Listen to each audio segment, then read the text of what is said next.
March 2021, the Fagradalsfjall volcano in Iceland ends a nearly 900-year dormancy with an explosive blast. It's beautiful, but what's really eye-catching is this. A live feed camera set up to observe the eruption captures what appears to be two mysterious blue orbs hovering in the plume of smoke above the lava. Both seem unfazed by the heat and toxic gases. And when we zoom into one, we can see just how blue it is. There are roughly 50 volcanic eruptions going on at any time around the world, and many include strange lights and flying objects like these at Arenal Volcano in Costa Rica, and this incident in Puebla, Mexico, near the volcano called Popocatépetl. In fact, sightings near volcanoes are so common, filmmaker Darcy Weir produced a documentary called Volcanic UFO Mysteries about the phenomenon. We have so much documented evidence of UFOs around the volcanoes. It's possible that they may be energy events that could be offering a fueling supply to some of the UFO craft. Just one volcano can produce more power than the combined nuclear arsenals of the United States, China, and Russia. So UFOs could use the heat from the lava to store and produce energy. Or another theory, volcanoes provide access to a network of underground alien bases all over the world. Some people believe, well, if you build a base in a place that's very dangerous for people to visit, mankind that is, well, that's a perfect defense and no-go area. This goes back at least as far as 1947. Aviator Kenneth Arnold was flying over Mount Rainier, a dormant stratovolcano, and he claimed he saw a string of flying saucers. He's credited with coining that term. So why are UFOs attracted to volcanoes? And what exactly are we seeing in this video? Let's ask our experts. Let's consider the earthly explanations. First, could these be drones trying to record the eruption? Geologists studying volcanic eruptions will use drones that remotely transmit video back for scientific reasons. The temperature of lava spewing from a volcanic vent can reach 2,200 degrees Fahrenheit, hot enough to melt most earthly metals. For a drone, that would be a short one-way trip. But these orbs were visible for at least 30 minutes, far longer than drones could take the heat. And when we look at the volcano in daylight, a whole new set of theories arises. It's surrounded by hills, so maybe the orbs aren't actually in the air. They're on hillsides on the far side of the volcano. Could they be tourists or scientists with flashlights standing nearby to study the lava flow? Where the temperature around you could approach 500 degrees just in the air around you, where a piece of paper that you put down on the ground will instantly light up on fire and flash the flame immediately. It's very hot. It's not a place for humans. They could not be flashlights, in my view. So maybe the answer is that the orbs spewed from the volcano itself and landed on the surrounding hills. D'Antonio notes their strange color. You can have what has been termed as blue lava. It's actually sulfur that's burning. And burning sulfur burns blue. Also known by the Indonesian term api biru, blue lava usually burns along the ground and not in the air, and it's not often seen in Iceland. Looking close, the stationary orbs do appear to be flatter on the bottom, suggesting they may actually be sitting on a surrounding slope. It's a very rare phenomenon, but it does happen. And I think that we're actually witnessing blue lava here as well. I think that it's fascinating. So we know blue lava is rare in Iceland, but that's going to be our verdict, at least for now. Still, that doesn't explain all those UFO sightings around volcanoes the world over. Darcy Weir continues to investigate the subject, and we will too.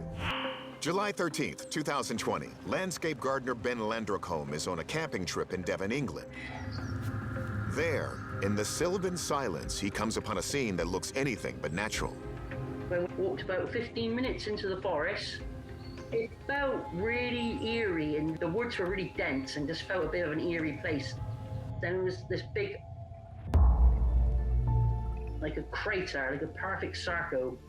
Uprooted trees create an oval-shaped clearing. Take a good look. There's no evidence of professional logging or landscaping.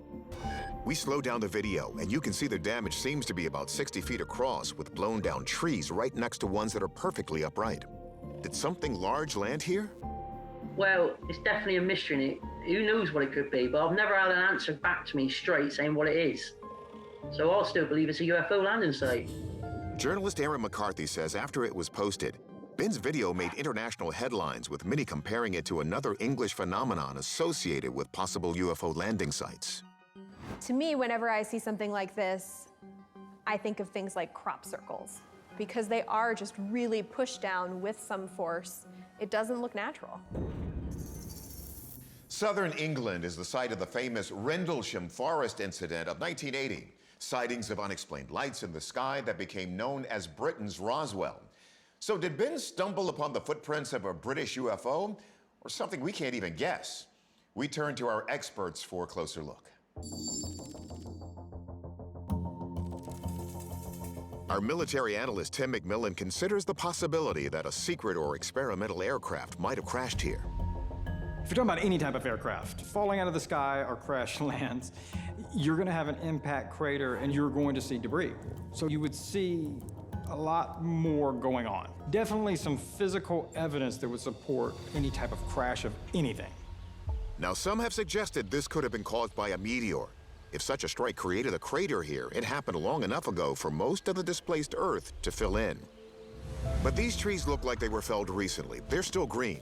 That doesn't really suggest that there was enough time for all of that meteor impact to have filled in and covered over in that kind of time. If it's not a meteor, what about meteorology? It doesn't take a terribly strong tornado to knock a tree over. Another possibility is what's known as a microburst, and that is something where a really intense downdraft forms within the thunderstorm, and it comes crashing out of the storm and then spreads out really violently, almost like you think about like a bomb went off. Tornadoes and microbursts are uncommon in England, but Hintz looked up the weather history of that area to see if either is a possibility. So when I looked at the radar, there were a series of intense thunderstorms that were causing flooding and all sorts of damage throughout this part of England. My best guess is that, given the damage pattern, a concentrated gust of winds happened to tear through that particular part of the forest and knock those trees down. So, our verdict? Based on Dr. Hintz's analysis, we're going to say this seemingly supernatural event can be explained by the weather. Most likely a hyper-local wind burst of 90 miles an hour or so. But Ben says that can't explain the eerie, otherworldly feeling he experienced in those woods. To him, the mystery remains unsolved. It's Independence Day in Alamance, North Carolina, and a local man is enjoying a barbecue with his family. Fireworks are going off intermittently, so he's been looking at the sky all evening, when he suddenly sees something even more spectacular. It's moving. It's moving slow. It's a classic orb-shaped UFO, the kind we've seen in several videos, some real, some fake. And what makes this footage extra special is that it goes on for more than 8 minutes. God, I wish I had some binoculars. Now look at what happens here at the 6.5 minute mark. Oh, wow. Hey, look at that. Something's coming off of it. Two things are coming off of it. Where is it at? One went up and one's coming down. Where is it? Holy crap. Look at this. The orb seems to bifurcate, and seconds later, it splits again. Oh, now something's coming out of the other one. Holy third one's coming out. There's 3 different, oh my God, that's crazy. Like other orbs seen around the world, this one had no wings or obvious means of propulsion. It's hard to judge its speed, but others have been clocked by commercial pilots at over 500 miles per hour. And it's pulsating too, man. That is nuts. Journalist Alexis Brooks, who writes and speaks about UFOs, says the duration of this sighting is important. Some individuals that have long contact encounters, that is, exceeding 5 minutes or more, may actually be having a literal contact encounter without them being consciously aware of it. Could it be that non-human intelligence or the occupants of the craft were actually making contact with the witness and vice versa? Yeah, we got some action going on here, boys. The witness said he later tried to find some earthly explanation for the incident, even checking with a nearby military base. But to this day, he says he's gotten no answers. Our experts may be able to change that. Our video analyst, Mark D'Antonio, begins by looking at the surrounding factors involved in this event. I stepped through it frame by frame to try to isolate the components and equate them with something that we might already know. It's actually pretty high altitude. For starters, D'Antonio's positive it couldn't be a bird. Birds don't have that kind of reflectivity to them. Even geese at high altitude, you can still detect that they're birds. He's just as sure it's not a plane or a drone. Planes and drones, they have to follow Federal Aviation Administration rules for lighting, and this object had none of that. Nor could it be a natural phenomenon like a meteor. It just hangs in the sky too long. Meteors are momentary objects. They go through the sky, and then they're gone. So what was it? The secret could be in that strange splitting. Here you can see, in this image, you can see how it's a teardrop shape, and these objects are falling away. And the object that's way up there has changed brightness tremendously. Now, my thinking takes me down the path of weather balloon. It certainly wouldn't be the first time a weather balloon was mistaken for a UFO. In fact, the government initially claimed it was a weather balloon that caused the Roswell incident. But that still doesn't explain how this thing could split apart and move off in different directions. I would guess that this is a weather balloon where whatever was attached to it broke off. And when something like this happens, the resistance of the air will tend to streamline it and make it more into a teardrop shape. And that shape is what I think we're seeing here. That theory sounds plausible, but then, to our surprise, atmospheric scientist Deanna Hintz shoots it out of the sky. So I do think it's really unlikely that this is any kind of, weather instrument. They come down on a little parachute, and they wouldn't emit light this brightly like this. It doesn't seem to be meteorologically related. You see it, Dean? You see a UFO?